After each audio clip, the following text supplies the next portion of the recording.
अस्सलामुअलैकुम मोअज़्ज़िज़ नाज़रीन, मैं हूँ आपका होस्ट खालिद बिलाल। तुसां सारा यूट्यूब ते फेसबुक चैनल जदीद सोलर सिस्टम। उम्मीद करना कि सारे दोस्त खैरियत नाल होसन ते सोलर दे हवाले नाल ही अच्छी खबर है क्योंकि सोलर दा रेट मज़ीद कम थी गए। ਤਾਂ ਇਹਦੇ ਨਾਲ ਮਜ਼ੀਦ ਵੀ ਹਾਲਾਤ ਜਿਹੜੇ ਨਜ਼ਰਦੇ ਪੈਣ ਫਿਲਹਾਲ ਵੀ ਪੋਜੀਸ਼ਨ ਡਾਊਨ ਵਾਲੇ ਪਾਸੇ ਨਜ਼ਰਦੀ ਪਈ ਹੈ। ਤਾਂ ਤਵੱਕੋ ਹੈ ਕਿ ਦਿਮਾਗ ਨੂੰ ਤੇ ਮਜ਼ੀਦ ਵੀ ਕੋਈ ਰੁਪਇਆ ਖਨ ਰੇਟ ਡਾਊਨ ਥੀ ਵੈਸੀ। ਤਾਂ ਫਿਲਹਾਲ ਇਹਦੇ ਨਾਲ ਤੁਹਾਨੂੰ ਰੇਟ ਵੀ ਦੱਸੇ ਨੇ ਤੇ ਇਨਸ਼ਾਅੱਲਾ ਸਹੀ ਵੀ ਸਿਸਟਮ ਹੁਣ ਸ਼ੁਰੂ ਕਰਨੇ ਪਏ। ਮੈਂ ਛੋਟੇ ਛੋਟੇ ਜਿਹੜੇ ਵੀ ਸਿਸਟਮ ਹਨ ਤਾਂ ਉਹਨਾਂ ਦੇ ਮੁਕੰਮਲ ਹਾਲਾਤ ਖਰਚੇ ਦੇ ਮੁਤਾਬਿਕ ਵੀਡੀਓ ਵੀ ਬਣਾ ਕੇ ਇਨਸ਼ਾਅੱਲਾ ਉਹ ਵੀ ਅਪਲੋਡ ਕਰੇ ਸੋ। ਤਾਂ ਸਿਸਟਮ ਦਾ ਪੂਰਾ ਯਾਨੀ ਕਿ ਖਰਚ मोटर इन्वर्टर सब चीज़ का यानी कि सिस्टम बना के कि इतना भी खर्चा थींदे उंदे यानी कि 10 HP का 15 HP का 7.5 HP का सिस्टम बना के तो वो भी अगर क्योंकि मालूमात काफ़ी दोस्त गिनन तो उनके हवाले नाल उन्होंने को मालूमात मिल वैसी।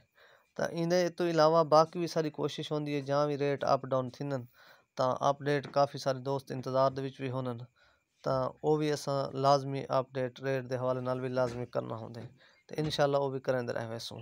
तो बाकी हूँ तक रेट वाले पासे दसाऊँ कि रेट की क्या सूरत हाल है अज दी मार्केट दी साढ़े लिए दी क्योंकि मुख्तलिफ रेट इन पे मुख्तलिफ शहरों के मुख्तलिफ रेट होंदन। बाज़ौकात लिया डाउन भी होंदे बाज़ौकात थोड़ा लिया अप थी वेंदी क्योंकि इन वजह तो माल नवे पुराने आंदे रह वेंदन।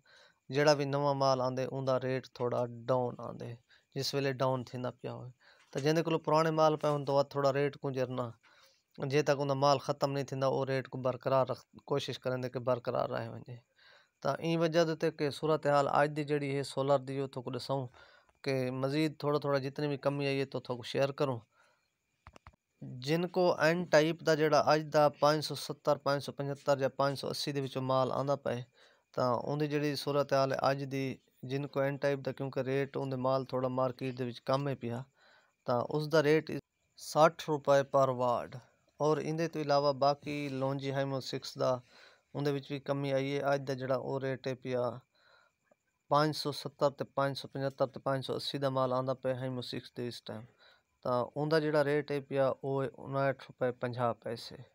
तो बाकी है हाइमो 5 लॉन्जी वो भी 555 के माल है पिया तो वो भी थोक इस टाइम 58.50 रुपए मिल वैसी पर वाट। और इनके तो इलावा बाकी है कनेडियन का माल 550 है पिया वो भी थोको इस टाइम 53.50 रुपए पर वाट मिल वैसी है। और इनके तो इलावा बाकी जे ए का माल है जे ए का भी रेट काफ़ी कमी आई है उनका भी 52 रुपए पर वाट है। और इनके तो इलावा ये भी थोड़ा दसावा चाह कि जिनको पी टाइप का माल है जड़ा वो 57 रुपए पर वाट है वो भी 550 के आंदा पे। तो इनके तो इलावा बाकी भी काफ़ी माल है इन पे सारी कोशिश होती है कि जेड़ा भी ज़रूर इंशाल्लाह अपडेट करे सूँ। तो बाकी सारे दोस्त काफ़ी इन वैक्स के बारे पूछते हैं उनका भी थोड़ा दसाऊँ चाह कि उनका इस टाइम जो है ना 62 रुपए पर वाट है। तो इनके तो इलावा बाकी भी जितने भी कंपनियां होंगे सारे को जड़ा माल होंगे वो सिर्फ लॉन्जी जिनको ते कनेडियन का होंगे। तो बाकी असा क्योंकि बाकी सारे दोस्त ये भी पूछते हैं कि बाईफिशियल के बारे बाईफिशियल का पैनल सारे को कोई नहीं होता क्योंकि पहले वो आए उनके मार्केट के बहुत अच्छा रेट है इनके तो ही उनका रेट अप है।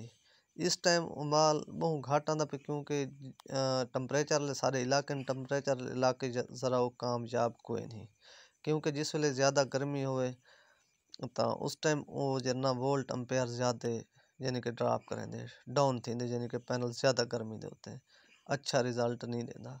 तो वाल इन वजह के उत्ते पिछों माल ज़रा घट लगता पे तो बाकी काफ़ी दोस्त सारे उनकी भी डिमांड करें तो उनका भी इस टाइम रुपया खान रेट इनके तो डाउन रहेंगे अगर कहें को होवे भी सही तो अक्सर मार्केट के आंदा भी को नहीं पिया। तो बाकी इनके तो इलावा बाकी भी अगर कहें दो सारे सोलर पैनल घिरने हो तो सानू रबता कर सकते ए ग्रेड दे 100% गारंटी दे नाल को मिल वैसन। तो इनके नाल अपना ख्याल करे सो दे सो इजाज़त अल्लाह हाफिज़।